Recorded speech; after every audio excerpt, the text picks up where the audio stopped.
With this video, I'm wanting to help you to further develop your leadership skills, and if it's helped, then please forward it to friends or else write us a comment how we can do this better. Today my title is Nobody is Immediately Successful. I was sent out to plant a new church from a large church in Johannesburg, South Africa. And at that point in time, I only had 1 year experience in this pastoral team. So the lead pastor or the senior pastor of our team, he felt I was ready. But when I look back, I see this was only the first step in a schooling with many, many more further steps. And till this day, I'm so thankful that he didn't just send me out and then just leave me alone, but that he helped me.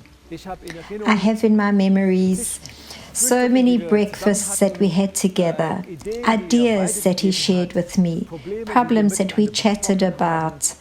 It was really a wonderful help and counsel. And if I had just gone out and planted with any of this, I would never have been successful without his help and his guidance. Let's look at Mark 3:13. And he went up on a mountain and called to him those he wanted. And they went to him. And he appointed 12, whom he also called apostles, that they should be with him, and that he should send them out to preach, and that they should have authority to cast out demons. And what we read here is that Jesus appointed 12 apostles. He called these men apostles. This was just the first step. After that, so much more happened. And that's what we're going to have a look now. Just think about this. In the beginning, they were with him. They watched him. They watched everything he did, just like a little child watches his father. And after that, it continued, and he took them with him. They were with him on all his trips. And then the point came when he said, and now I am sending you. And they went out. They were excited about what they had experienced. They came back. And then they would analyze with Jesus what they had experienced. And then he also knew at some point in time, I'm not going to be here anymore, I'll be in heaven. So he started giving them guidance and ideas of what was to come. He said, go into all the world and make disciples. And he said, I'll be with you. I'll give you authority, and in all these things you won't see me, but I'll be with you. And the process then he brought to a closure. The question that we have, the question that you have and I have, after we have appointed someone, is that the end? Or do we continue walking with this person? It's so important for us. After the appointment, that this continues, that this person can be successful. In our eldership team, if I can use that as an example, sometimes we have a teaching.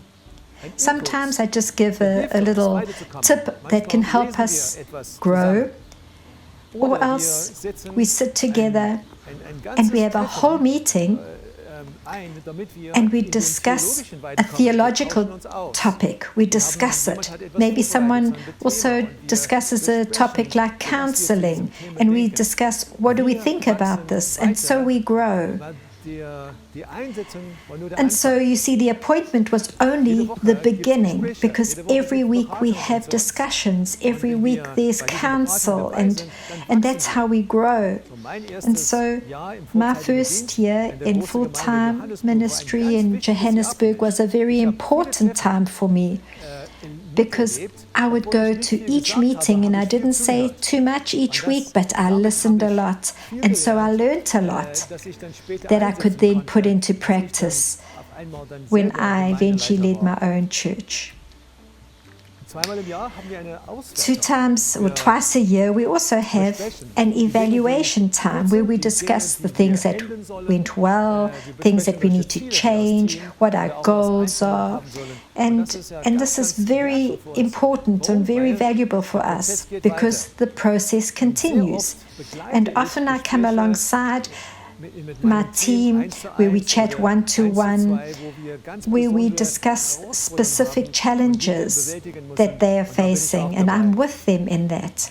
And then, of course, what is very important for us is that in the whole situation we have a network of relationships, that there's a network that functions, that in that moment when a leader that has been appointed is discouraged, that they are caught in that net, that they are helped, that when he needs help, that we're there.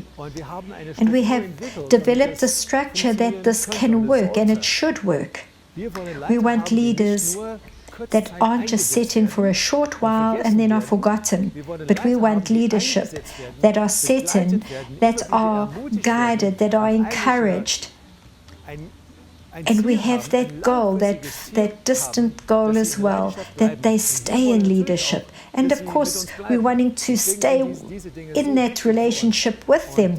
This is important for us as we grow and become more and more effective as a team. So 2 questions for you today.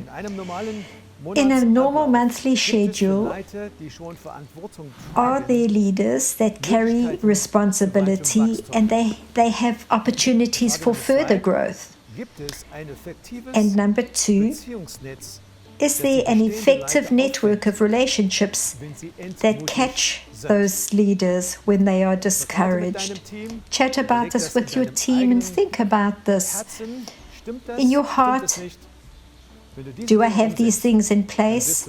If you have these things in place, you will not just appoint people, but you will have a team that will be successful and will mature.